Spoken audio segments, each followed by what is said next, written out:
distinguished representatives of the Russian Federation, distinguished fellow panellists and participants, ladies and gentlemen, good morning. It is my pleasure to be here to discuss such important topics today. I thank the organisers for putting together such an important conference and such a comprehensive agenda. Terrorism is not only a primary threat to global security, it is a major threat to the work of the United Nations and the many dedicated men and women who work for the UN.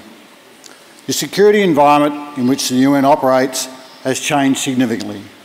The organisation is increasingly being required to operate in more dangerous and more challenging environments. Afghanistan, Yemen, Mali, Syria and Somalia, just to name a few, to fulfil our range of different mandates ranging from humanitarian assistance to development, from facilitating political processes to end conflict, to establishing peace and security and protecting civilians and their human rights. My first field visit as the United Nations Under-Secretary-General for Safety and Security was to Mogadishu in Somalia in 2014. It struck me immediately how clear and apparent it was that the sanctity of the symbolic blue flag, blue berets and blue helmets of the United Nations no longer protected those who worked for the good of mankind. For those of you who have been to Somalia, Iraq, Afghanistan or Mali and visited the United Nations missions, the presence of fortified compounds, armoured vehicles and armed guards leaves you in no doubt that these are not just dangerous places, but places where the United Nations has been targeted and continues to be targeted by terrorists and armed groups. In high-risk environments, each excursion outside the United Nations compound to deliver humanitarian and life-saving initiatives goes through a rigorous planning and approval process. The dates, locations, numbers of vehicles and participants have to be carefully planned and cleared for each movement. A minimum of 2 armoured vehicles are needed, and these are accompanied by heavily armed escorts. United Nations staff are trained in emergency trauma, first aid and advanced security in the field. All United Nations staff have bulletproof vests and ballistic helmets and carry their radios. The missions are tracked and maintain radio contact with the communications centre. I'm sure you'll agree that these measures are more in line with a combat patrol in hostile territory rather than a United Nations humanitarian mission delivering life-saving aid to the local populations. But it's not just in these countries that we are potential targets. Today, no one and nowhere is immune. The recent attacks in France, Belgium, Turkey, Indonesia, Burkina Faso, Egypt and Cote d'Ivoire are a sad and painful reminder of the unpredictable and random nature of terrorist attacks. The current nature of terrorism is increasingly decentralised, fragmented and unpredictable, and it is continually expanding. It is also important to note that the traditional terrorism has, for the United Nations, been subsumed into broader and more complex interaction of threats. Criminals using terrorist tactics, traditional terror groups exploiting local political conflicts and organised crime, and armed conflicts being intertwined with violent extremists, resulting in blurred threats and the need for more complex measures to prevent and protect us against terror attacks. The most significant impact relating to the terrorist threat has been the establishment and evolution of the Islamic State of Iraq and Levant, more commonly referred to as ISIL or Daesh. ISIL provides an alternative to Al-Qaeda, and both organisations compete for the individuals, finances and logistics to support their variation of this violent extremist ideology. This challenge has fostered an intensification of operations by Al-Qaeda and its affiliates. This is coupled with a profound rise in homegrown cells and radicalised individuals who now embrace the broader violent extremist ideology without becoming directly engaged with Al-Qaeda, ISIS or their affiliates. Equally of concern is the ability of these violent extremist terrorist organisations to exploit local and national conflicts to further their objectives. This exploitation is invariably accompanied by the increased use of terrorist tactics, particularly the use of suicide bombers against soft civilian targets, resulting in mass casualties of innocent people going about their day-to-day lives in already difficult and challenging environments.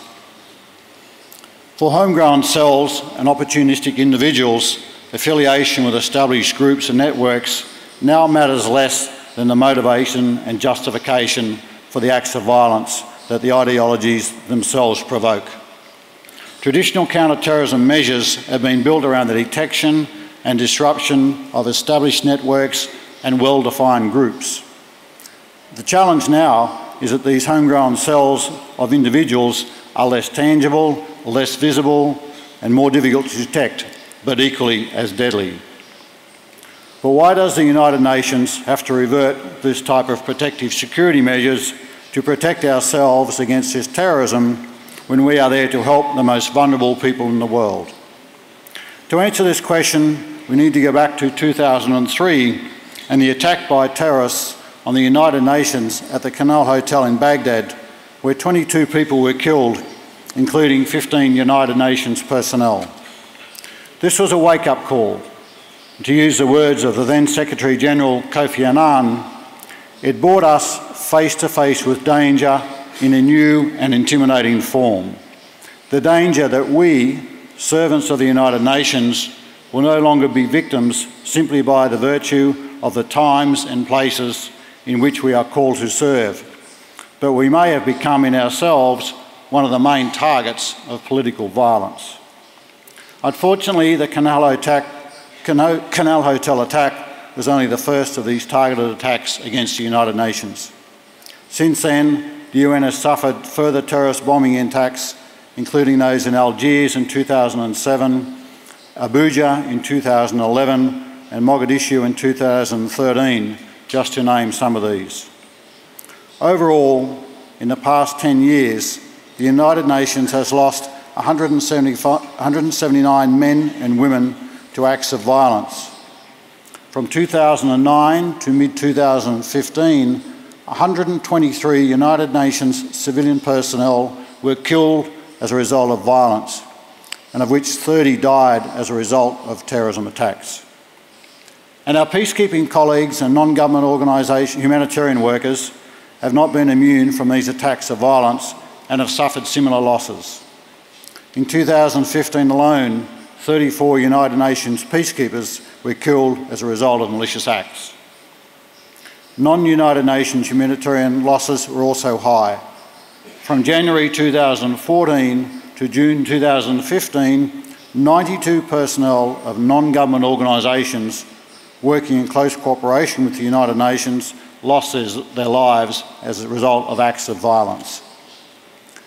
This is amidst a security environment that is deteriorating globally, and where the demands of the United Nations to stay and deliver the humanitarian, development, peace and security and human rights programs are greater than ever before. While in many cases United Nations personnel are affected by the general nature of terrorist attacks, in some locations where the UN is operating, for example Somalia and Mali, the United Nations personnel are specifically and directly targeted by terrorist groups. And globally, the United Nations personnel and premises are listed as a strategic target of both Al-Qaeda and ISIL. Terrorist groups and organisations see the United Nations as an enemy trying to defeat them and associate the United Nations with global political agendas.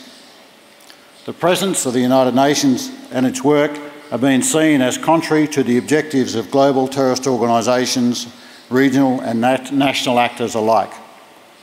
Lines between military, political and humanitarian activities are increasingly blurred, posing additional threats to humanitarian activities and workers.